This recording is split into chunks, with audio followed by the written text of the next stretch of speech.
አድርገን እናመሰግናለን። አረፍ አረፍ በሉ። መርሃ ግብራችንን እንግዲህ ሁላችንንም አንድ በሚያደርገን በሀገራችን ብሔራዊ መዝሙር ጀምረናል።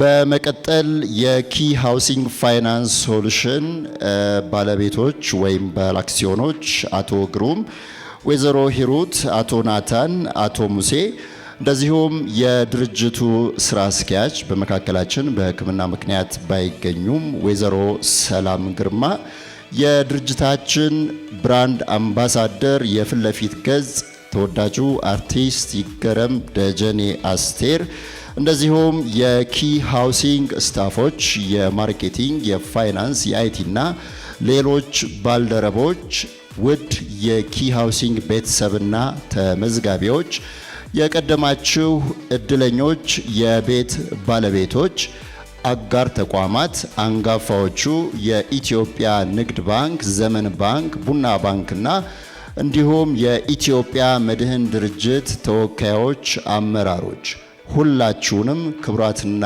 ክቡራን እንኳን በደህና መጣችሁ። ለዛሬው ለመጋቢት 12 2018 ዓመተ ምህረት መርሃ ግብር እንኳን በደህና ደረሳችሁ ማለት እንወዳለን። በጭብጨባ ገለጹልን እንጂ።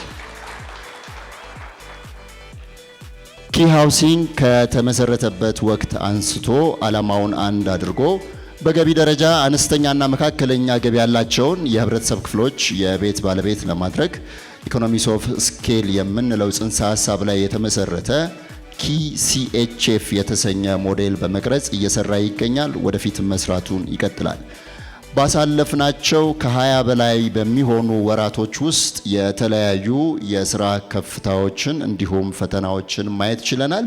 ሁሉንም ከእናንተ ከአባላቱና ቅድም ከጠቀስናቸው አጋር ተቋማት ጋር ሌሎች አካላት ጋር በጋራ በመሆን በመወጣት ከወቅት ወቅት ፕሮግረሱን እንግዲህ እያስኬድ ነው እንገኛለን።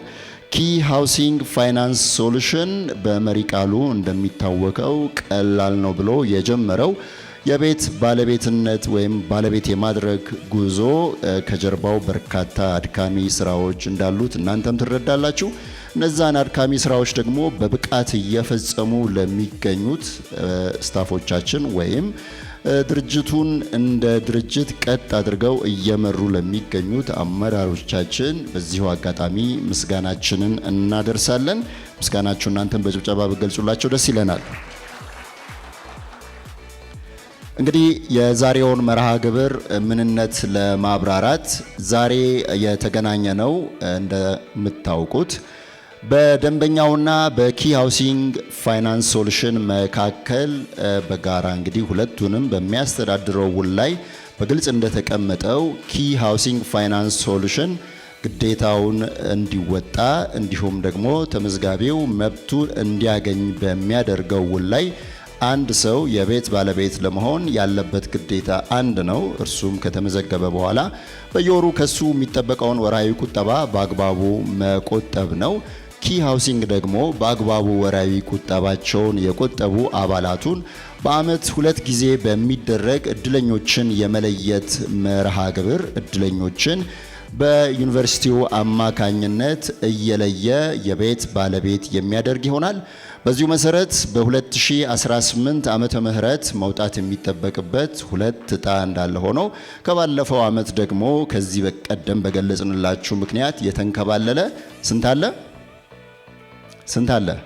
አንድ ለመጀመሪያ ዙር ተመዝጋቢዎች በጥቅሉ እነዚህን 3 መርሃ ግብሮች የሚያከናውንበት አመት ነው። ከሶስቱ አንዱን እንግዲህ ዛሬ በዕለተ ቅዳሜ መጋቢት 12 2018 ዓመተ ምህረት እያከናወንን እንገኛለን። የዚህ መርሃ ግብር ዓላማው እርሱ ነው።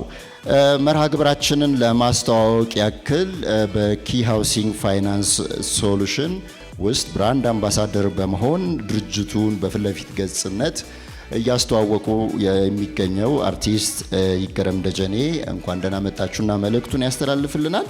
ከዛ በመቀጠል ከአጋር ተቋማት የሚኖር መልእክት ይኖራል። እርሱንም እንዲሁ እንሰማለን። ስላለው ሁኔታ ደግሞ የተወሰነ ብሪፊንግ ይኖረንና ወደ ዩኒቨርሲቲው መርሃ ግብር ነው በቀጥታ የምናልፈው። ዓላማው አንድ ስለሆነ በቀጥታ ወደ ጉዳዩ በመሄድ በፍጥነት እናንተም የቤት ባለቤት መሆናችሁን እንድታረጋግጡ እንፈልጋለን። በዚያው አጋጣሚ እንግዲህ ከትናንት ጀምሮ ሌሊቱን ሙሉ ማህበራዊ ሚዲያ አስተያየት መስጫውን ስከታተል ሳይ ነበርና ብዙ ሰው ጸሎቱን የሚያደርሰው ኮሜንት ሴክሽን ስር ነውና ያው ፈጣሪ ከየትም ይሰማል፣ ግን ደግሞ እኛም እያየን ነው።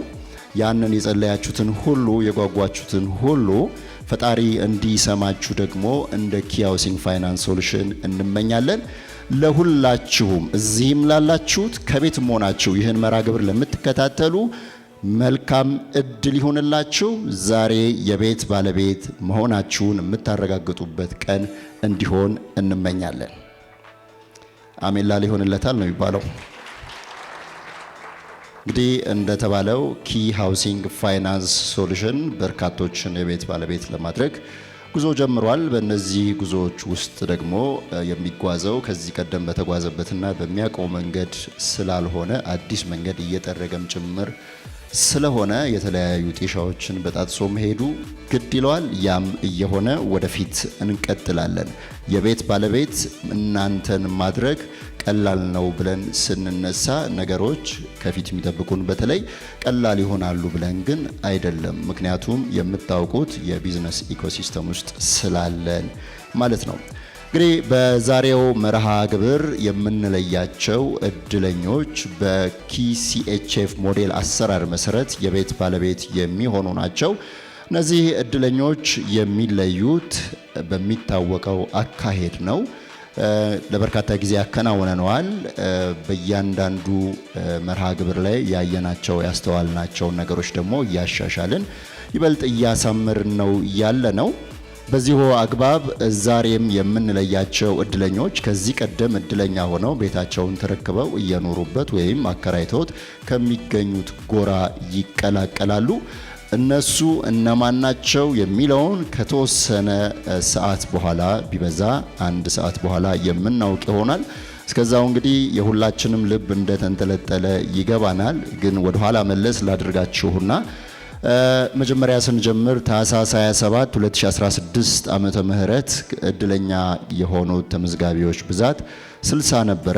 ከዛም ጳጉሜ 5 2016 ዓመተ ምህረት ለዚሁ ከፍ አለና ስንት ሆነ? የምታስታውሱ ስንት ሆነ? 62 ሆነ። 2 ቤት ነው። ከዛ በመቀጠል ጥቅምት ላይም እንደዚሁ የሁለተኛ ዙር ተመዝጋቢዎች እድለኞች ተለዩ። ከዛ በመቀጠል ሚያዝያ 30 የዛሬ አመቱ የ2017ቱ ተከናወነ። እንግዲህ በእነዚህ ያክል ጊዜዎች ውስጥ ቁጥሩ ትንሽ በሚመስል ከሆነ ሰዓት በኋላ ደግሞ በብዙ ፐርሰንት ከፍ እያለ መጣ። እግረ መንገዴን አንድ ነገር ቅድም አርቲስት ይገረም ሲያነሳ እንደነበረው አርቲስት ይገረም ደግሞ መጋቢት 26 2017 ዓመተ ምህረት ብራንድ አምባሳደር ሆነ። ያው መጋቢት ላይ እሱ ብራንድ አምባሳደር ከሆነ በኋላ በወሩ ነው ያወጣ ነው። አርቲስት ይገረም ገዳም ነው ቁጥሩን 174 እንድናደርስ እንግዲህ የሱ ገድም ቀን ትሆናል። እናመሰግናለን። በዚሁ አጋጣሚ ይገም 174 ከሆነ በኋላ ደግሞ ወደ ኋላ መመለስ አለ እንዴ? ይጠበቃል? ከኛ አይጠበቅም። ካልተጠበቀ የዛሬው ስንት ሊሆን ይችላል? ግምት ስንት? 150 5 እሺ 500 ልብ በሉ። በዚህ ዓመት ስንት ነው የሚጠበቅብን?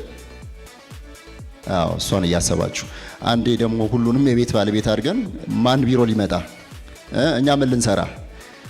ስለዚህ ለኛም እያሰባችሁ ስንት ሌላ እዚህ ጋር 5 ተይዟል።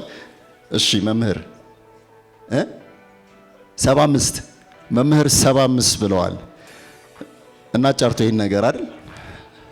እሺ 500 መምህር ደግሞ መምህር ዮናስ ካልተሳሳትኩ መምህር ዮናስ ደግሞ 75 ብለዋል። ሌላ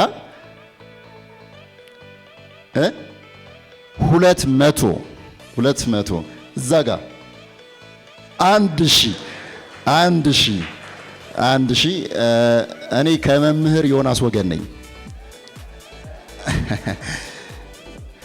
ለማንኛውም ቁጥሩን አብረን የምናውቅ ነው የሚሆነው። ሰነዱ ታሽጎ ይመጣል። ታሽጎ ከመጣ በኋላ በምታውቁት ሂደት መሰረት ወደ ቀጣዩ እንሄዳለን ማለት ነው። እንግዲህ ቁጥሩን በኋላ አብረን እናውቃለን። በትክክል የገመተውን ደግሞ ከተጠቀሱት ውስጥ ካለ ማለት ነው የሀቅ እዚሁ መድረክ ላይ እንሸልማለን። ከቤት ውጪ የሆነ ሽልማት ማለት ነው። በመቀጠል የምናልፈው ወደ አጋር ተቋማችን ነው። እርሱም የኢትዮጵያ መድህን ድርጅት ነው። የኢትዮጵያ መድህን ድርጅት የምታውቁት ተቋም ነው፣ አንጋፋ ነው። ስለ ኢትዮጵያ መድህን ድርጅት ማውራት ለቀባሪው ማርዳት ያስብላል። በመሆኑም ባጭሩ የኢትዮጵያ መድህን ድርጅት የኪ ሃውሲንግ ፋይናንስ ሶሉሽን ተመዝጋቢዎች ያለባቸውን ሪስክ ወደ ራሱ አስተላልፎ ተመዝጋቢዎቻችን የሞርጌጅ ፕሮቴክሽን አሹራንስ ዋስትና እንዲኖራቸው አብሮን እየሰራ ያለ አገር በቀል አንጋፋ ተቋም ነው። ተቋሙ ሰርቴን እና አንሰርቴን የሆኑ ኢቨንቶችን በመለየት እንግዲህ ለማህበረሰቡ የኢንሹራንስ አገልግሎት በመስጠት ይገኛል። በዚሁ መሰረት ነው የኪ ሃውሲንግ ፋይናንስ ሶሉሽን ተመዝጋቢዎችንም እንዲሁ ሞርጌጅ ፕሮቴክሽን አሹራንስ ዋስትና እየሰጠ የሚገኘው። ተቋሙ ካከናወናቸው ውስጥ የምታስታውሱት ነፍሳቸውን ይማርና አባላችን የነበሩት ምክትል ኮማንደር በማረፋቸው ምክንያት ለባለቤታቸው እና ለልጆቻቸው እሳቸው በገቡት ዋስትና መሰረት ኪ ሃውሲንግ ቤት እንዲያስረክብ ወይም እንዲገዛ ሙሉ ክፍያውን በመፈጸም እንዳልኳችሁ እንግዲህ እነዛ ቤተሰቦች የቤት ባለቤት መሆን ችለዋል። የቤት ባለቤት የሆኑት አንድም ብር ከኪሳቸው ሳይወጣ ነው ከተመዘገቡበትና የመጀመሪያውን ወር ከቆጠቡት ውጪ። ሌላው በጠቅላላ የተሸፈነው በኢትዮጵያ መድህን ድርጅት ነው። የኢትዮጵያ መድህን ድርጅት ከኛ ጋር በመስራቱ እኛንም አንጋፋ አድርጎናል፣ ኩራትም ይሰማናል። የኢትዮጵያ መድህን ድርጅትን በመወከል እዚህ መካከላችን የሚገኙት አመራር አቶ ደረጀ ግዛው ናቸው። አቶ ደረጀ ግዛው ወደ መድረክ መጥተው ስለ ተቋሙ እንደዚሁም ስላሉት ፓኬጆች፣ ፕሪሚየሞች ማብራሪያ እንዲሰጡልን በክብር ጋብዛለሁ። እባካችሁ አቶ ደረጀ ግዛውን ወደዚህ ሸኙልኝ።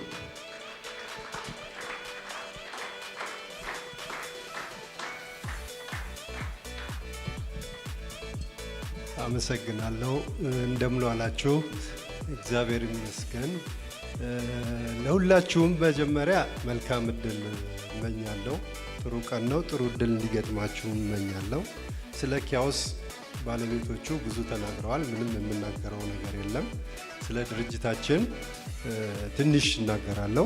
ኢትዮጵያ መድህን ድርጅት አሁን አገሪቱ ውስጥ ካሉት የኢንሹራንስ ሰጪ ኩባንያዎች መካከል በአንጋፋና ከፍተኛ የገበያ ድርሻ በመያዝ ገበያውን በመምራት ላይ የሚገኝ ተቋም ነው። ይህ በእንዲህ እንዳለ ከኪ ሃውሲንግ ጋር የጥምረት ስራ ከጀመርን 2 ዓመት ሆኖናል።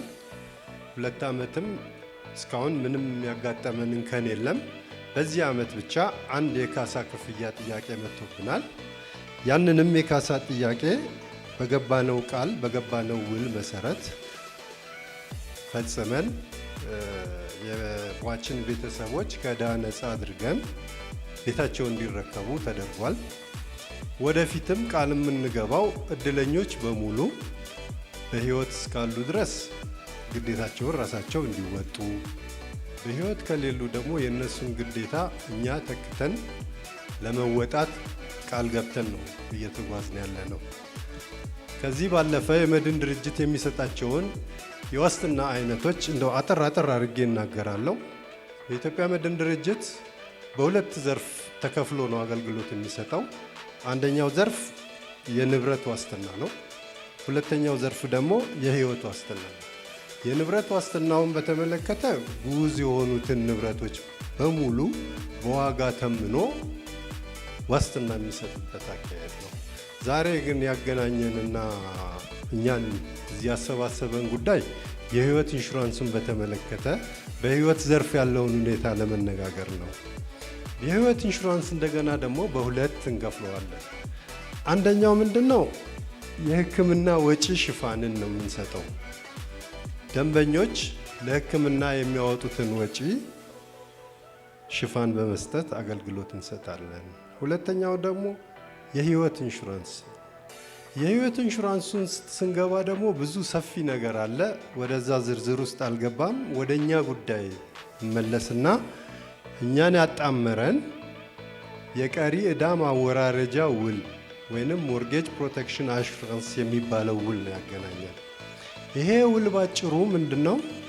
አንድ መድን ገቢ ዋስትና ህይወት ዋስትናውን ሽፋን ተሰጥቶት በተወሰነ አመት ላይ የሚከፍለውን ኢንስቶልመንት ወይንም እዳ እንበለው በየጊዜው መክፈል ይጠበቅበታል። ያንን ማድረግ ሳይችል ሲቀር ከአቅም በላይ በሆነ ነገር ህይወቱ ቢያልፍ አደጋ ደርሶበት መስራት ባይችል በተለያዩ ምክንያቶች ቢቋረጥበት ያንን ሽፋን ለመስጠት ነው። ይህንን ሽፋን ስንሰጥ ደግሞ የኪያውስ ፕላን የ30 ዓመት ፕላን ነው እኛ የሰጠ ነው። ኪያውስ የገባው ግን ቃሉ በ10 ዓመት ሁሉንም ባለቤት አደርጋለሁ ነው። ከ10 ዓመት በኋላ የሚኖረውም ተጨማሪ ዕዳዎች ሊኖሩ ይችላሉ። ከባንክ ጋር የሚያያዝ ነገር ይኖራል። እነዛን ክፍያዎች ሁሉ እስከ 30 ዓመት ሽፋን ለመስጠት ነው። በ30 ዓመት ውስጥ ደግሞ ከኪያውስ ቤተሰቦች ምን ይጠበቃል? በየዓመቱ የሚከፍሉት አረቦናል። በየዓመቱ የሚከፍሉት አረቦን በየቤታቸው ባለ 1 መኝታ፣ ባለ 2 መኝታ፣ ባለ 3 መኝታ ተብሎ በ3 ካታጎሪ ተከፋፍሏል። ያንን ፕሪሚየም ለባለ 1 መኝታ 2400 አካባቢ፣ ለባለ 2 3200 አካባቢ፣ ለባለ 3 4300 አካባቢ በየዓመቱ የሚከፈል ክፍያ ነው። እሷ ላይ አሁን የተወሰነች ትንሽ ለውጥ አለ። ከመንግስት በተላለፈው መመሪያ መሰረት አዋጅ ነው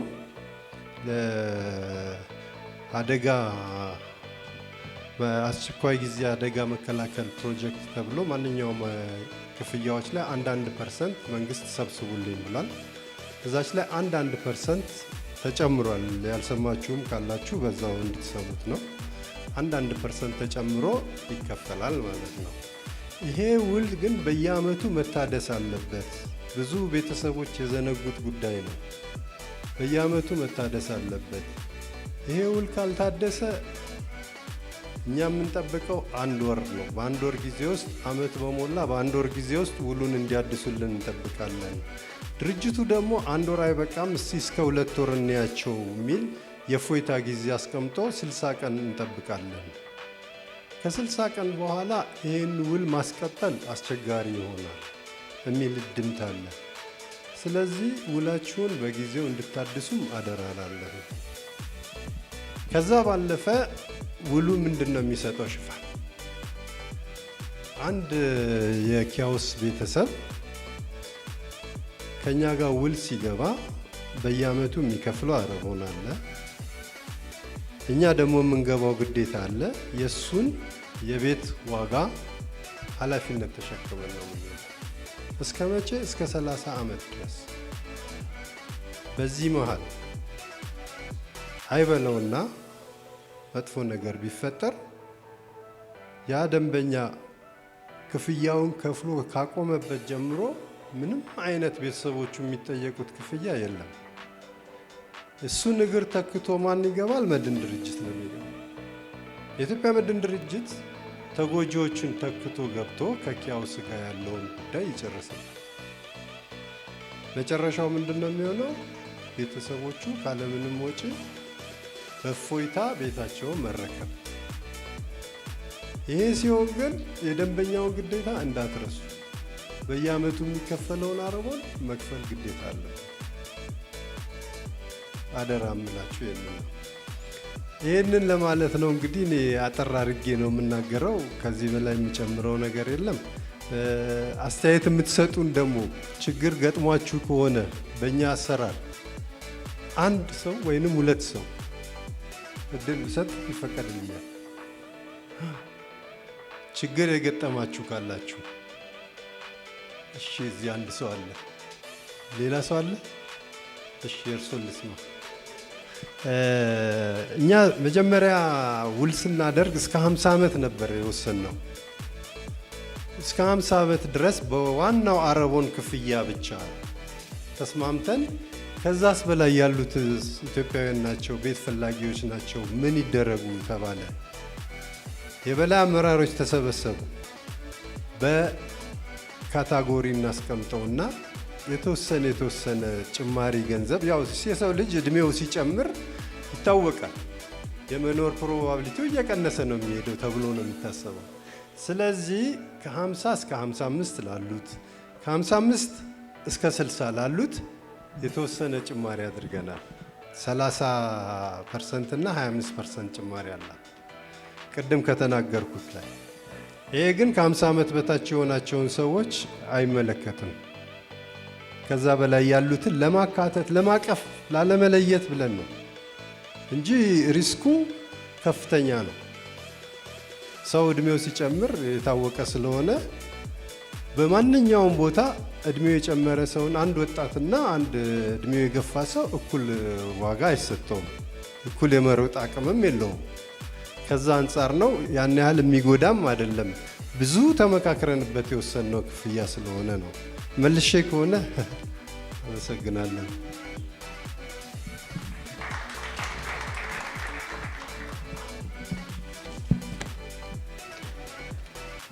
አቶ ደረጀ ግዛውን የኢትዮጵያ መድህን ድርጅት አመራርን ላደረጉልን ንግግር፣ ላስተላለፉት መልእክት እጅግ አድርገን እናመሰግናለን። ክብረት ይስጥልን።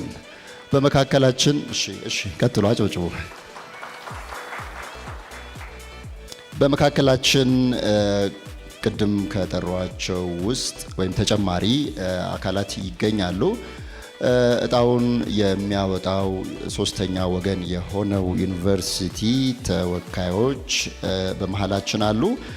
የዩኒቨርሲቲው ተወካዮች ዶክተር አስራት ሙላቱ እንደዚሁም ዶክተር ይታገሱ ይልማና አቶ ሀብታሙ በመካከላችን ይገኛሉ። የዛሬዎቹ የቤት ባለቤቶች የሚታወቁት እንግዲህ እነሱ በሰሩት ሲስተም አማካኝነት ነው፣ በምታውቁት መንገድ ማለት ነው። አሁን የጠቀስኳቸው 3 ስሞች ዛሬ የቤት ባለቤት የሚሆኑትን ሰዎች ፕሮሰስ አድርገው የሚያወጡልን ናቸውና ሞቅ ያለ ጭብጨባ ከሌላው በተለየ በመካከላችን ስለተገኛችሁ እጅግ አድርገን እናመሰግናለን። የህግ ክፍላችን ኃላፊ የሆኑት እንግዲህ የህግ ባለሙያ አቶ ብርሃኑ ከፍ ያለውም በመካከላችን አሉ። እርሳቸውም እንኳን ደህና መጡ ሊባሉ ይገባልና ለእርሳቸውም እንዲሁ ባካችሁ። ወደ ቀጣዩ ከማለፋችን በፊት የዛሬው መርሃ ግብር ወደ ዋናው ወደ አንኳሩ ሀሳብ እየሄደ ነው። ምን ይመስላል፣ እንዴትስ ነው የምንቀጥለው የሚለውን በተወሰነ መንገድ አብራራላችኋለሁ። ከዛ በፊት ግን ነገሮች ዝግጁ መሆናቸውን ማረጋገጥ ይኖርብናል። እስከ 7 ሰዓት ባለው ከዚህ ቀደም ከፍለው የከፈሉበትን ደረሰኝ ወደ አይቲ ክፍላችን በቴሌግራም ዩዘር ኔሙ አማካኝነት የላኩት ጭምር መካተት ስለሚገባቸው እሱን እየሰራን ነበረ። ያንንም ቴሌግራሙ ላይ ፖስት አድርገናል። ስማችሁን እዛ ውስጥ አጣርታችኋል ብለን እናስባለን። ያንን የሚያዘጋጀው አይቲ ክፍላችን ዝግጁ መሆኑን ማረጋገጥ ስለሚገባን ማረጋገጫ ወስዳለው። ያው ትረስቴክ አይቲ ሶሉሽን ነው የአይቲ ዘርፉን እየመራ የሚገኘው። ስለዚህ ትረስቴኮች ሰነድ ዝግጁ ነው? ዝግጁ ነው? በጣም እናመሰግናለን። እዚህም ጋር ያሉት አስፈላጊ ቁሶች የተሟሉ ናቸው። እሱን ቅድም ማረጋገጥ ችለናል። ከዛ በተጨማሪ እንግዲህ የአዲስ አበባ ሳይንስና ቴክኖሎጂ ዩኒቨርሲቲው ሲስተም ነው የሚያስፈልገው። እሱም ዝግጁ መሆኑን እናውቃለን። ሂደቱ ይህንን ይመስላል። በመጀመሪያ ከዩኒቨርሲቲው የተወከሉት ሰዎች ወደ መድረክ ይመጣሉ። ስለ ሂደቱ ያብራሩልናል። ያንን ማብራሪያ በተወሰነ ደቂቃ ውስጥ ከሰማን በኋላ በመቀጠል ያው ማብራሪያው የሚሆነው እንዴት እንደሚሆን ነው አወጣጡ። ከዛ በመቀጠል ሰነዶችን ለነርሱ እናስረክባለን። የምናስረክበው ሰነድ በሶፍት ኮፒና በሃርድ ኮፒ ነው። የሃርድ ኮፒው ሰነድ አሁን ገና ነው እየመጣ ያለው። ምክንያቱ ምንድነው? ያው በርካታ ገጽ ነው፣ አይታችሁታል። ያጠናቀቅ ነው ሙሉ ለሙሉ አፕዴት አድርገን ስንት ሰዓት ላይ ነው? 7 ሰዓት ላይ እንግዲህ የ400 እና 500 ገጽ የሚሆነው በፍጥነት ፕሪንት ተደርጎ ታሽጎ ነው የሚመጣው። ቀድመን የምናዘጋጀው ምንም ነገር ስለሌለ መጨረሻዋ ሰዓት ድረስ የሚጠበቅባቸውን ቁጠባ የቆጠቡትም ጭምር ስለሚካተቱ ከአባሪ ደብዳቤ ጋር አንድ ላይ በማድረግ ሰነዱን እናስረክባቸዋለን። ትረስቴክ አይቲ ሶሉሽን ደግሞ ከሲስተም ላይ የተመዝጋቢዎችን ዝርዝር ይሰጣል። ያ ዝርዝር በውስጡ የሚያካትተው ትኬት ነምበር ያካትታል፣ የኪ መለያ ቁጥር ያካትታል፣ ሙሉ ስም እንዲሁም የመኝታ ቤትና የከተማ ዝርዝር ይኖርበታል። ያንን ሶፍት ኮፒ ለዩኒቨርሲቲው ተወካዮች ካስረከብን በኋላ በመቀጠል የሚሆነው የዩኒቨርሲቲው ተወካዮች እነዛን ሰነዶች ከታዛቢዎች ጋር በጋራ በመሆን ያያሉ፣ ያረጋግጣሉ። እነዚህ ታዛቢዎች ከናንተው መሃል በፈቃደኝነት የሚመረጡ ናቸው። ቦታው በሚበቃው ልክ 3 ወይ 2 ሰው ራንደምሊ እናንተው ራሳችሁ እጃችሁን አውጥታችሁ ትሳተፋላችሁ። እየተሰራ ያለውን ሂደት ከጀርባ ቆማችሁ ትታዘባላችሁ ማለት ነው። በዛው አግባብ ሰነዶቹን ከሶፍት ኮፒው ጋር ካመሳከርም በኋላ እንግዲህ ሲስተሙ የሚሰራበትን መንገድ በመከተል ባሉት ደረጃዎች እጣውን ወደ ማውጣቱ እንሄዳለን። መጨረሻ ላይ ከባለ 1 ከባለ 2 እና ከባለ 3 መኝታ ቤት በዚህ መጋቢት 12 በምናከናውነው መርሃ ግብር የቤት ባለቤት ለመሆን የተለዩትን ከዚሁ ከመድረክ እኔ ለናንተ እነግራለሁ። ከዚህ ውስጥም እቤት ካላችሁትም መካከል የቤት ባለቤት የምትሆኑ ሰዎች ትኖራላችሁ። ግን እዚህ ካላችሁት ውስጥ ዛሬ በሚደረገው መርሃ ግብር እድለኝነታችሁን ብታረጋግጡ ምን የምታረጉ ይመስላችኋል? እንደ ስለት ሳይሆን እየጠየቅኳችሁ ያለሁት ሀሳባችሁን ምን የምትሆኑ ይመስላችኋል? ላስታውሳችሁና ሚያዝያ 30 በተከናወነው መርሃ ግብር ኢንስፔክተር መሐመድ በመካከላችን አሁን የሉም፣ በርግጥ እዚሁ አዳራሽ ውስጥ ነበሩ። እድለኛ መሆናቸውን ሲያረጋግጡ እንግዲህ ደጋግመው ሲሰግዱ ነበር አይደለ? ወደ መሬት ሲደፉ ነበር። ደስታቸውን በዛ መንገድ ነው የገለጹት። ለባለቤታቸው ደውለውም ደግሞ እንደዛው ደረሰን እኮ ነበር ያሉት። እናንተ ምን የምታደርጉ ይመስላችኋል? ምትጮሁ ምትጮህ እንዴ? ያስጮኋላ? ቤት ነው ያስጮኋል፣ ያዘልላል። ደስታውን በተለያየ መንገድ የሚገልጽ ሰው አለ። ያን ሁሉ እናደርጋለን። እሱ እንዲሆን እንግዲህ ለሁላችሁም እንመኛለን። እዚህም ላላችሁት በየቤታችሁም ለምትገኙት ማለት ነው። እንግዲህ ያንን ካደረግን በኋላ ወዲያው የተለዩትን እድለኞች ዝርዝር አዲስ አበባ ሳይንስና ቴክኖሎጂ ዩኒቨርሲቲ ለአይቲ ክፍላችን ፒዲኤፉን ይልካል። በዛው ቅጽበት ሶሻል ሚዲያዎቻችን ላይ ፖስት እናደርጋለን። በየቤቱም ያሉ እዚህም ያሉ ስማቸውን እዛ ውስጥ ከመለያ ቁጥራቸው ጋር በማመሳከር እድለኛ መሆንና አለመሆናቸውን ይለያሉ። በአሁኑ ከሆነ እሰየው፣ በአሁኑ ካልሆነ ስንት አለ? በርካታ ቀሪ መርሃ ግብሮች አሉ። ነገሩ 10 አረንጓዴ ጠርሙሶች በግድግዳ ላይ ስለሆነ አንዱን እየቀነስን በመጣን ቁጥር የሚቀጥለው አለልኝ በሚል ተስፋ እንቀጥላለን። መቼም ሁሉም ዛሬ የቤት ባለቤት ወይም እድለኛ እንደማይሆን በዲፎልት የታወቀ ነውና በዚሁ አግባብ ነው የምንቀጥለው። ዛሬ እድለኛ ከሆናችሁ ከወዲሁ እንኳን ደስ አላችሁ። ካልሆናችሁ ከዚህ ዓመቱ ላይ ስንት ይቀራችኋል? ስንት ይቀራችኋል? 2። ነገም ሌላ ቀን ነው።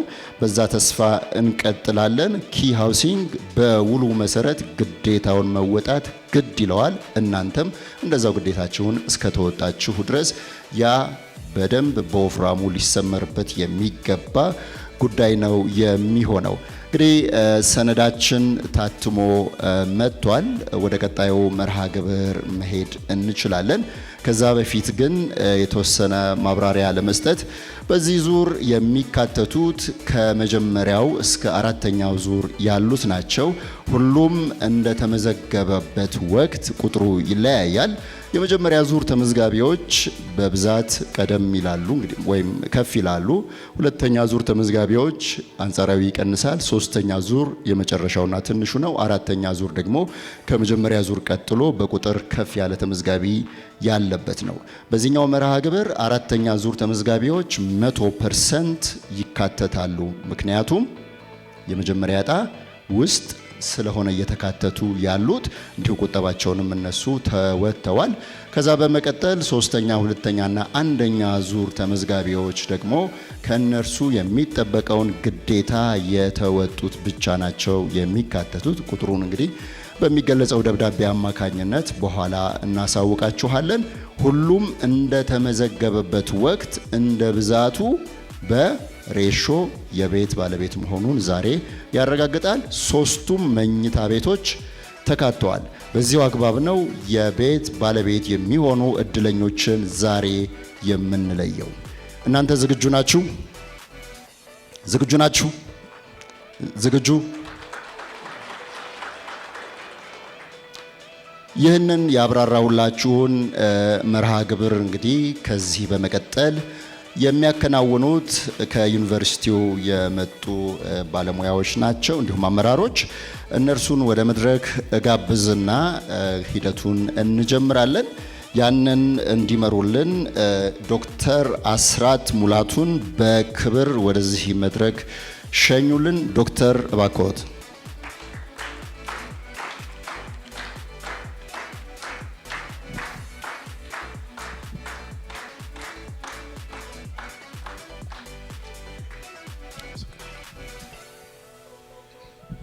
አመሰግናለሁ። እግዚአብሔር ያክብርልኝ።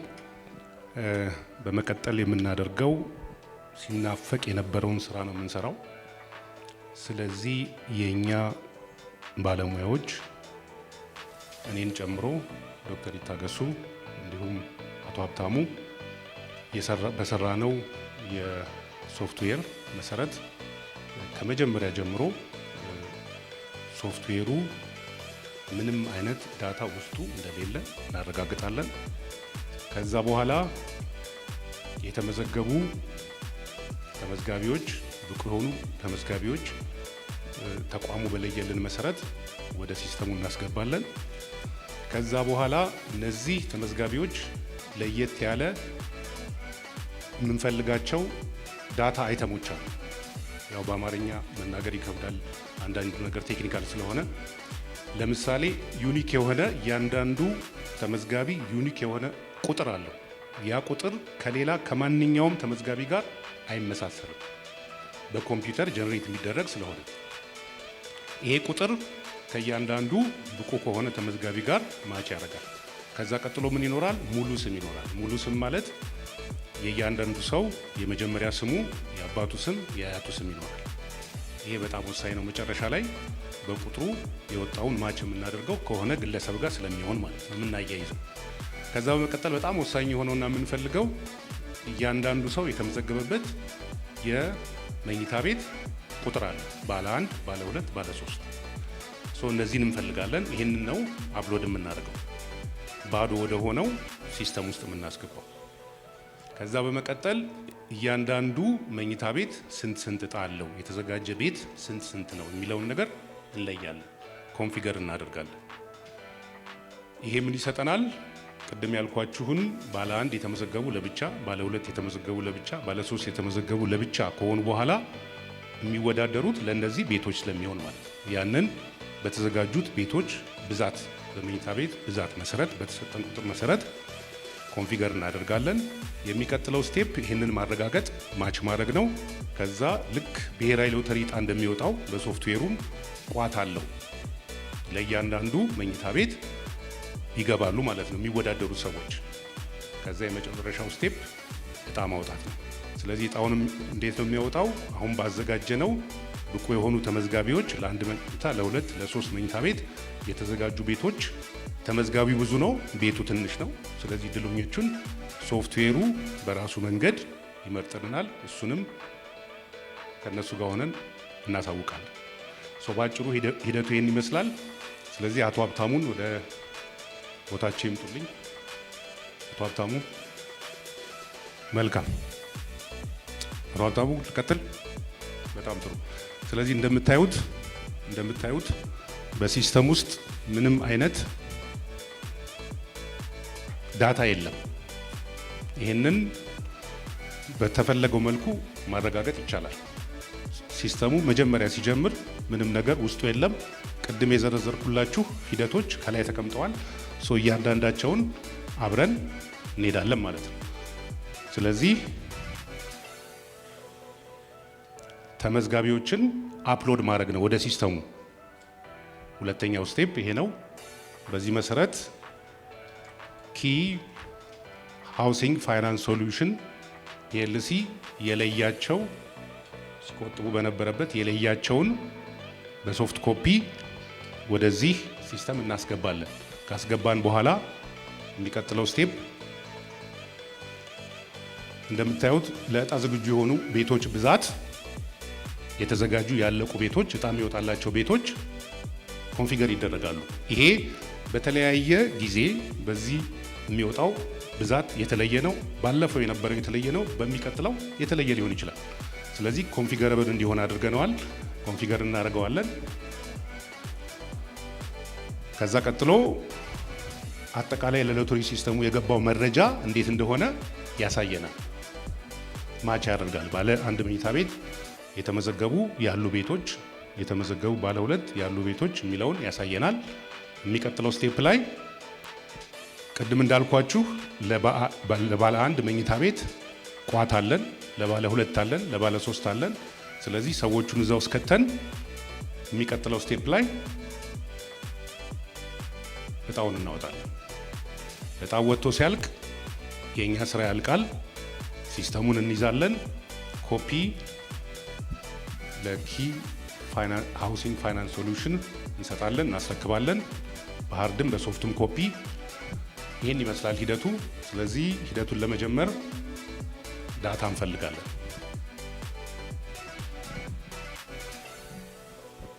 ግልጽ ነው አይደል? በዚሁ ሂደት አማካኝነት ነው የምንሄደው።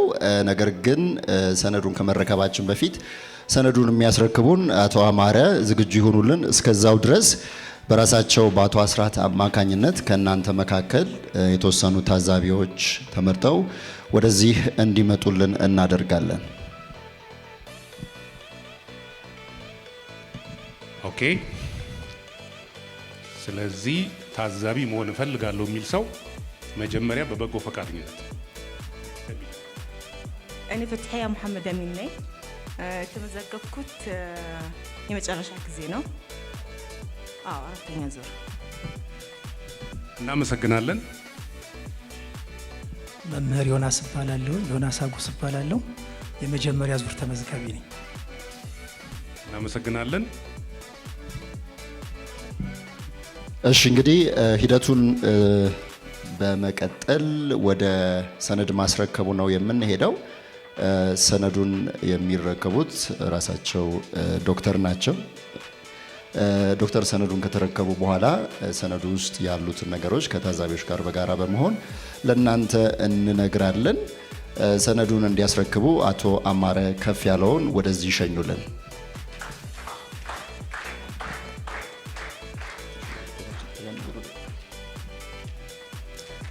በጣም አድርገን እናመሰግናለን።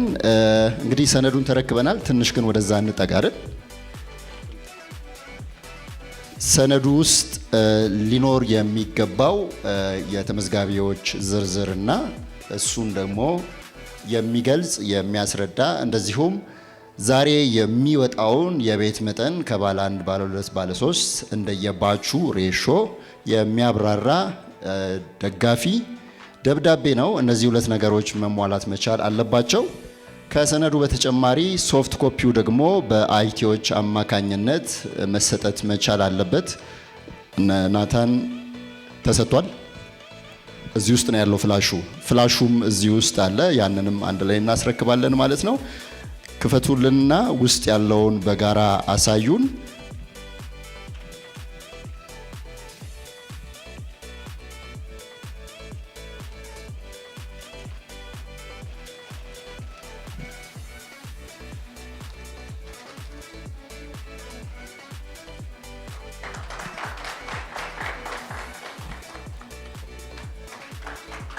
ሶፍት ኮፒው በዚህ ፍላሽ ውስጥ ይገኛል።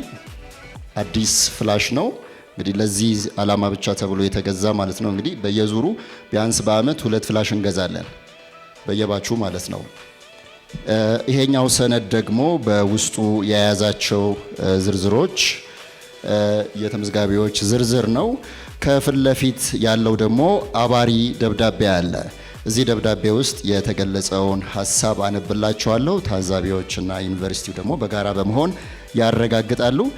ደብዳቤው እንግዲህ በማኔጅመንት ተፈርሞ በቀን 12/07/2018 በደብዳቤ ቁጥር KHF 2343 2018 ለዩኒቨርሲቲው የተጻፈ ነው።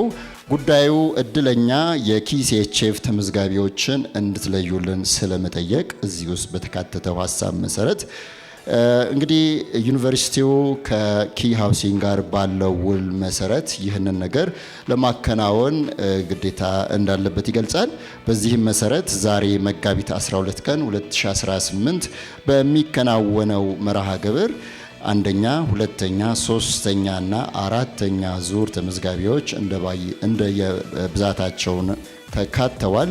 በዚህም ከአንደኛ ዙር የተካተቱት በሁሉም መኝታ ቤቶች ማለት ነው 9253 ግዴታቸውን የተወጡ ቆጣቢዎች ናቸው። ከሁለተኛ ዙር የተካተቱት 2629 ቆጣቢዎች ናቸው። አብዛኞቹን ስለማውቃቸው ኦልሞስት ሁሉም አለ ማለት ይቻላል ሁለተኛ ዙር ላይ። ሶስተኛ ዙር 1053 ተመዝጋቢዎች ናቸው። እዚህም ጥሩ ነው። ወደ 100 ገደማ የሚሆን ሰው ነው በተለያየ ምክንያት መቆጠብ ያልቻለው።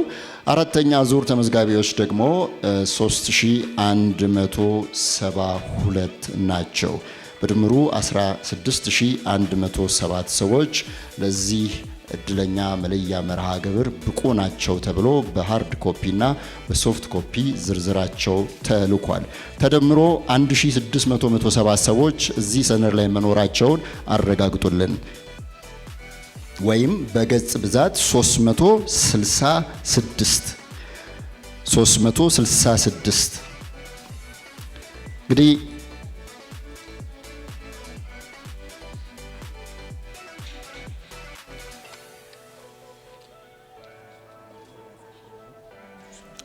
ይቁጠሩት ሁሉንም 366ቱ የሚቆጠር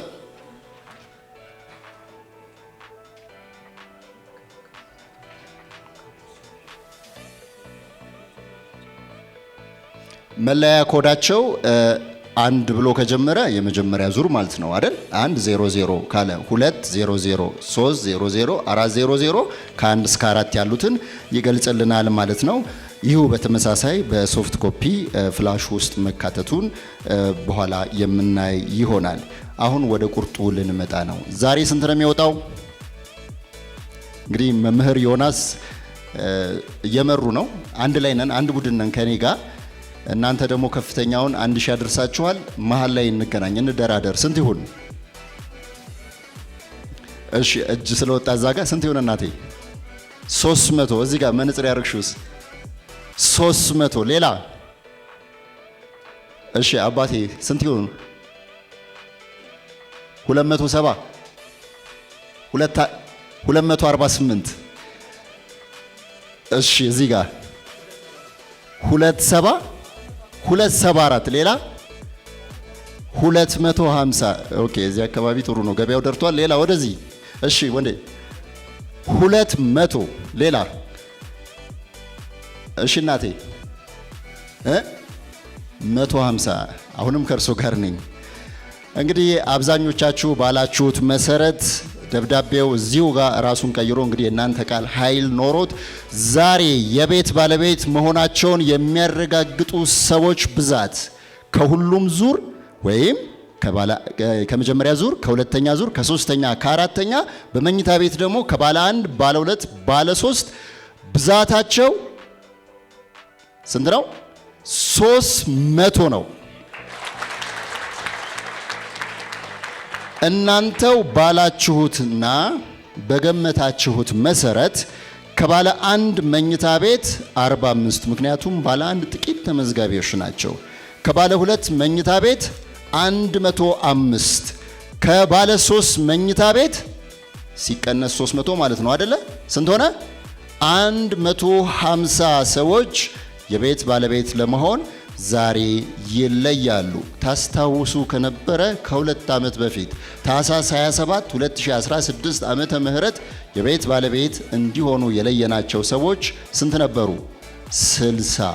አሁን በ5 አድጎ ወይም በፐርሰንት ስንሰራው 500 ማለት ይቻላል አይደለ? ስንት ሆነ? 300። ነገ ከነጎዲያ እየተሻሻለ ይመጣል። ስሌቱ ሊኔር አይደለም፣ ከፍ እያለ ነው። ይህንን ላደረገው ምስጋና ይገባዋል ለተቋሙ። እንግዲህ እዚህ ደብዳቤ ላይ በተገለጸው መሰረት ካሁን በኋላ ያለውን ሂደት ዩኒቨርሲቲው የሚያከናውን ይሆናል።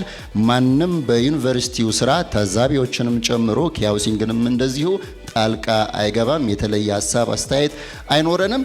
የእኛን ድርሻ እዚህ ጋር እንጨርሳለን። ከዚህ በኋላ ያለውን ሂደት ለአዲስ አበባ ዩኒቨርሲቲ እናስረክባለን።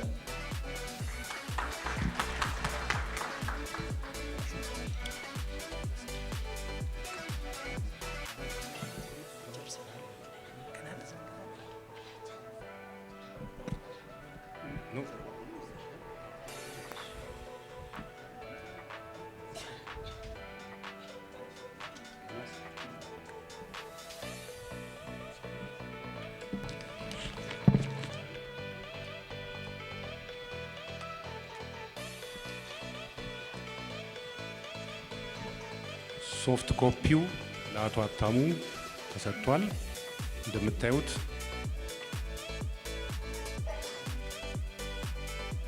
እየከፈተው ነው ከፍላሹ ላይ።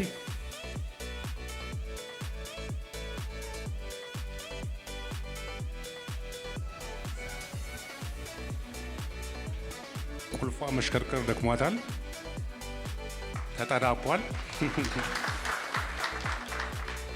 እንደምታዩት 16107 ተመዝጋቢዎች ወደ ሲስተሙ ገብተዋል። የሚቀጥለው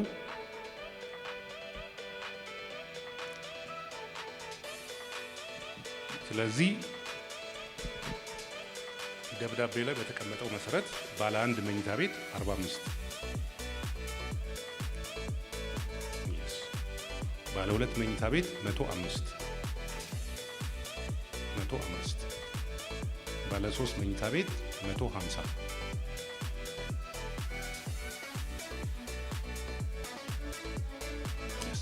አጠቃላይ 300 ቤቶች። መልካም። የሚቀጥለው እዚህ ጋር እንደምታዩት ቅድም አፕሎድ ያደረግነውን 16107 ባለ እድለኛ በዚህ መልኩ ከፋፍሏቸዋል። ከዚህ ውስጥ አውጥቶ ለይቷቸዋል። ባለ 1፣ ባለ 2፣ ባለ 3 መኝታ ቤት ብሎ ሶፍትዌሩ ከጀርባ በሰራ ነው ኮድ መሰረት ማለት ነው። እነዚህ 2512 ባለ 1 መኝታ ቤት ለ45 ቦታ ይወዳደራሉ። 7000 ባለ 2 መኝታ ቤት ብቁ የሆኑት ለ105 ቦታ ይወዳደራሉ። የመጨረሻው ደግሞ 6595ቱ ለ150 ቦታዎች ይወዳደራሉ። ይሄን ያሳየናል ሶፍትዌሩ አፕሎድ ካደረግነውና ኮንፊገር ባደረግነው መሰረት። ታውታሙ የሚቀጥለው እንደምትመለከቱት ሲስተሙን ማደራጀት ነው። ቅድም ያየነውን ማች ያደረግነውን ወደ እጣ ማውጫ ኮሮጆን ብለው ውስጥ እንከታለን። እንደምታዩት በእያንዳንዱ መኝታ ቤት ያሉትን ያሳየናል፣ ያደራጅልናል ማለት ነው። ቋት ውስጥ ይከታቸዋል እንደምታዩት። እሺ፣ እያንዳንዱ መኝታ ቤት ውስጥ ያሉትን ብቁ የሆኑትን ተመዝጋቢዎች ወደ 3ቱም ያስገባልናል። መልካም። 3ኛው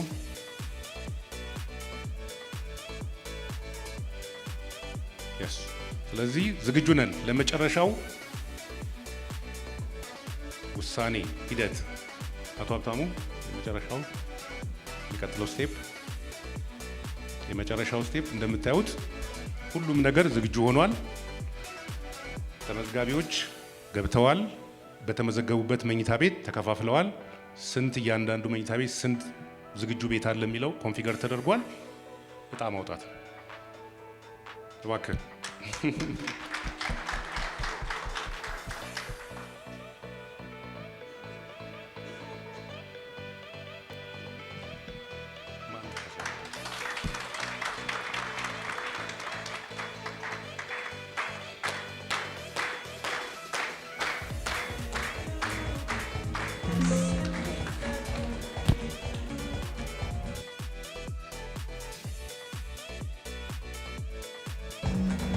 እንግዲህ እድለኞች ተለይተዋል። ይሰማል አይደል? እድለኞች ተለይተዋል።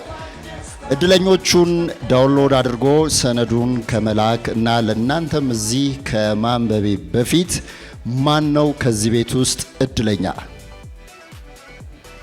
እርግጠኛ አይደላችሁ? ኦልሞስት ሁላችሁም አይደል? በመቀጠል እድለኞቹን ዝርዝራቸውን እጠራለሁ። ስጠራ እዚህ መሃል ካላችሁ እባካችሁ ወደዚህ ኑልን። በየቤታችሁም ደግሞ ከሆናችሁ በፌስቡክ ቀጥታ ስርጭት እየተላለፈ ስለሆነ ከታች አስተያየት መስጫው ስር ደርሶኛል፣ ዛሬ እናንተ አመስግኑ፣ ነገ ደግሞ ለሌላ ተመኙ። ከመጥራቴ በፊት አንድ የ10 ደቂቃ ታሪክ ልንገራችሁ። ዘገጁ አይደላችሁም? አነስ 10 ደቂቃ ያሉኝ ነው ዶክተር። እንጨምራለን። እንግዲህ ለሁላችሁም እዚህ ውስጥ ላላችሁት እድለኛ መሆናችሁ ለታወቀ ከወዲሁ እንደ ኪ ሃውሲንግ ፋይናንስ ሶሉሽን እንደ ኪ ቤተሰብ ሁላችሁንም እንኳን ደስ አላችሁ ማለት እንወዳለን። የቤት ባለቤትነት ከመጠለያም ባሻገር የሆነ ትርጉም ያለበት ከተማና አገር ውስጥ ነው ያለነው። ትልቅ ትርጉም ያለው ጉዳይ ነው ከጀርባዬ የምትመለከቱት። ዝርዝሮቹን የዩኒቨርሲቲው ባለሙያ አቶ ሀብታሙ ይከፍቱልናል። እኔ ደግሞ ስማችሁን እዘረዝራለሁ። ከባለ 3 መኝታ ቤት ቪው ሪዛልት ሲላል መንግስቱ ሙሉ ብርሃን፣ ጥበቡ መንግስቱ ገሰሰ፣ ሙሉ ብርሃን ተስፋዬ ተካ፣ ሀብታሙ አስማረ ተገኘ፣ ናትናኤል መደዱ መሐመድ። ናትናኤል ጋር ያዝልኝ። ከጠራሁት ውስጥ ያላለ እዚህ ውስጥ ያላለ እጅ ወደ ላይ። እስካሁን የለም። ማን አለ? ማን አለ? እባክህ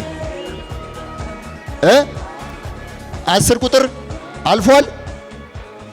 እስቲ ይኸው 10 ቁጥር ጌትነት ወይም አይዲውን ልንገርህ 182 10 አላለፈም። ማን ጋር ነው ያቆምነው? ናትናኤል ጋር ባልሳሳት። የቱ ጋር ነው ያቆምነው? አው ናትናኤል ጋር ነው ያቆምነው። 15ኛው ጌች መስፍን።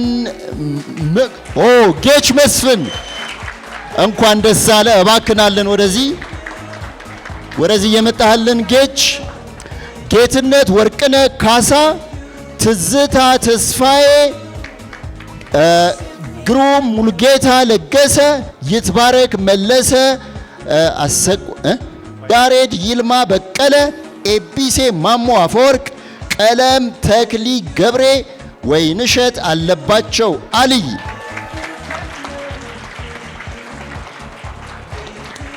ቀለም ተክሊ ወይስ ወይንሸት? ቀለም ተክሊ እንኳን ደስ አለሽ። ቀለም ተክሊ ገብሬ፣ ወይንሸት አለባቸው አሊ፣ ደምሴ አበባ። 45ቱ የባለ 1 መኝታ ቤት እድለኞች እዚህ ጋር የተገለጹት ናቸው። በጠቅላላ 300 እድለኞችን ዩኒቨርሲቲው ለይቶልናል። የዩኒቨርሲቲውን ተወካዮች ከመድረክ እንዲወርዱ ከማድረጋችን በፊት የመጨረሻ ኮንክሉዥን የሚሆን መልእክት ይኖራቸዋል። ከዛ በመቀጠል ወደ ሌላው እኛ እንሄዳለን። እዚህ መሃል የምትገኙ እድለኞችንም እዚህ እንፈልጋችኋለን። ዶክተር አስራት የሚያስተላልፉት ሀሳብ ካለ? እንኳን ደስ ያላችሁ። እኛ ይሄን ስራ ስንወስድ ከዚህ በፊት ከነበሩት ትላልቅ ፕሮጀክቶች አንጻር አነስ ያለ ነው፣ ነገር ግን ሴንሲቲቭ ነው። ስለዚህ በጥንቃቄ ሶስታችን በተደጋጋሚ እየተገናኘን ሰርተን ፈትሸን ከኪ ፋይናንስ ሃውሲንግ ሶሉሽን ጋር በመተባበር ያሉትን ነገሮች በጥራት ነው የሰራ ነው። ምንም አይነት ነገር ስጋት አይግባችሁ። በማንኛውም ሰዓት ዳታው ይኖራል። ወደፊትም በዚሁ መልኩ እንቀጥላለን። ቆጥቡ፣ እኛ ዕጣ እናወጣለን። አመሰግናለሁ። ዶክተርን እጅግ በጣም አድርገን እናመሰግናለን። እንግዲህ ከባለ 1 መኝታ ቤት 45፣ ከባለ 2 105፣ ከባለ 3 ደግሞ 150 በጥቅሉ እናንተም እንደገመታችሁት 300 ቤቶችን ለእድለኞች ለማስተላለፍ ወይም ግለሰቦችን የቤት ባለቤት ለማድረግ በዩኒቨርሲቲው አማካኝነት ዛሬ ለይተናል።